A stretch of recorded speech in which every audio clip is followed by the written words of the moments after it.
కొన్ని సెంటెన్సెస్ ఏంటి అంటే ఈరోజు ఉంది డూ డస్ డూ డస్. ఇవి ఎలా వాడతారు? ఎక్కువగా మనం చూస్తుంటాం ఇంగ్లీష్లో మాట్లాడేటప్పుడు మనం డూలు డస్లు వాడుతూ ఉంటాం. డూలు డస్లు వాడుతూ ఉంటాం. ఇది మన 100 Days సిరీస్లో 10th లెసన్ మనకి. ఈరోజు మనం చెప్పేది 10th లెసన్.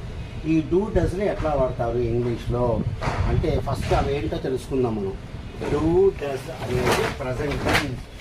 డూ డస్ అనేది ప్రజెంట్ టెన్స్. ప్రజెంట్ టెన్స్ అంటే మనం సింపుల్ ప్రజెంట్ టెన్స్ అంటే రోజు జరిగే వాటికే వాడతాము. రోజు జరిగే వాటికే వాడతాము. మీరు రోజు జరిగే వాటి మీద మీ ఫ్రెండ్స్ని అడగాలి అంటే ఈ విధంగా అడగాలి అంతే.